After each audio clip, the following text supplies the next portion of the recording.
Salut à tous et à toutes. Alors que Yanis Mamni, notre confrère de Blast et ancien de Off Investigation, a été détenu illégalement en Israël pour avoir simplement fait son travail, documenté une action humanitaire dénonçant un blocus et une logique génocidaire à Gaza, la quasi-totalité de la presse des milliardaires, mais aussi l'audiovisuel public, se sont livrés à une sorte d'inversion accusatoire. Pendant 2 semaines, ils ont qualifié Yanis Mamni de militant, alors que prisonnier dans les geôles israéliennes, il n'avait aucun moyen de s'exprimer. Ce comportement de l'AFP, mais aussi du Monde ou des télés, aboutissant à discréditer un confrère emprisonné à l'étranger, est juste scandaleux.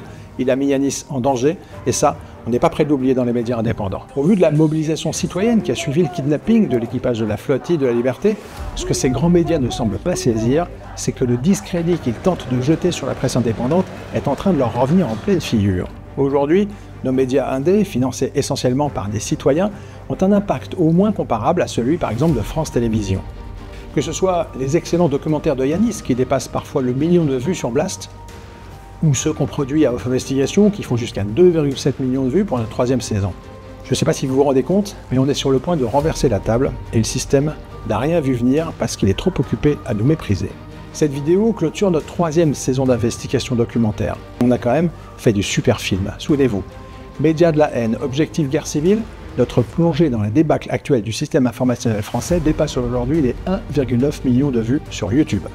Autre exemple d'un doc qui vous a passionné, Hollande et les médias, La Grande Trahison, qui explorait la responsabilité de l'ancien président socialiste dans la crise médiatique que nous traversons actuellement. On a pu aussi produire Délinquants et ultra-riches, comment ils ont fait élire Macron, qui évoquait notamment le rôle de 2 anciens repris de justice, Michel Marchand et Xavier Niel, dans l'ascension politique de l'actuel président de la République. Une enquête pour laquelle le patron de Free, également propriétaire du Monde, a multiplié les droits de réponse, mais sans jamais vraiment répondre devant la caméra aux accusations portées dans notre doc par son ancienne employée des Minitel Rose, Claudia Tavares, et sans non plus nous attaquer en justice. Vous vous souvenez qu'on a fini la saison avec Macron contre l'info, comment il fait pour qu'on ne sache rien sur les pressions présidentielles contre la liberté d'informer des citoyens. Déjà 1,4 million de vues. Et puis bien sûr, vous avez peut-être vu aussi le braquage, comment Macron livre la France aux milliardaires, un 90 minutes bourré de révélations sur les relations entre l'actuel président de la République et la poignée de milliardaires qui contrôlent 95% de la presse privée. Cette année, avec nos épisodes sur les coulisses des médias, on approche déjà les 8 millions de vues. Et maintenant, c'est quoi la suite, vous allez me dire?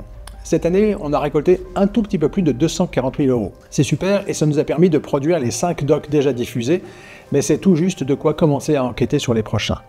Alors voilà ce qu'on vous propose. Si vous nous soutenez dès maintenant, on prépare cet été 2 docs hyper importants pour la rentrée prochaine. Vous découvrirez bientôt comment certains animateurs ou producteurs de télé et de radio célèbres profitent de leur notoriété et de leur prestige pour abuser sexuellement des jeunes qui rêvent de faire carrière dans les médias. Lui, c'est pas un prédateur agressif au sens réel du terme, vous voyez, c'est une araignée. Il va tisser sa toile et au fur et à mesure, une fois que vous êtes pris dedans, c'est mort. On a aussi dans nos cartons une grande enquête sur les coulisses de l'audiovisuel public. Depuis 2017, Emmanuel Macron croise le fer avec Radio France et France Télévisions, qu'il a qualifié un temps de honte de la République, avant de réussir à faire monter suffisamment de pression sur la direction de France Télé pour calmer certaines ardeurs. On supprimera des impôts qui restent, la redevance télé en fait partie. Comment vous mettez le service public au pas? Vous lui serrez les budgets, vous lui enlevez 20 millions par-ci, 40 millions par-là. C'est 137 € environ en moyenne par. Là aussi, c'est aveugle, c'est cohérent avec la suppression de la taxe d'habitation, il faut aller au bout. L'argument de redonner de l'argent aux ménages, c'est bidon. Madame Ernotte, on lui fait gentiment comprendre que c'est la pub qui va devoir compenser l'argent que ne met pas l'État, mais elle, ça la dérange pas. Qui veut tuer France Télévisions? Donnez-nous les moyens de produire cette enquête. Il envoie de l'information des citoyens que d'enfin faire l'état des lieux de ce qui se passe vraiment dans l'audiovisuel public. Et puis il y a un projet qu'on prépare en sous-main depuis quelques temps déjà. C'est un grand documentaire sur la censure de l'humour politique en France. Des Guignols jusqu'à France Inter. On est allé retrouver tous les anciens de Canal et beaucoup ont accepté de cracher le morceau. Il m'a donné le dossier où on explique comment on me tue. Je dis, waouh! Guillaume Meurice et plusieurs ex de la bande à Charline Vanhoenacker ont eux aussi accepté de tout nous raconter. Bref, ça s'annonce très très chaud, avec une sortie dans une vingtaine de salles en France au printemps 2026. Alors comme je vous le disais précédemment, il y a 2 façons de nous soutenir. Soit par un don ponctuel, mieux mensuel, récurrent, pour soutenir notre démarche d'accès à l'information pour le plus grand nombre, avec des documentaires en accès libre sur YouTube. Soit, deuxième possibilité pour nous aider, en vous abonnant à offinvestigation.fr pour 6,90 € par mois ou 69 € par an. Vous obtiendrez ainsi un accès en avant-première 15 jours avant tous nos documentaires, avant qu'ils sortent sur YouTube, et vous pourrez consulter tous nos articles et nos infos exclusives à l'écrit.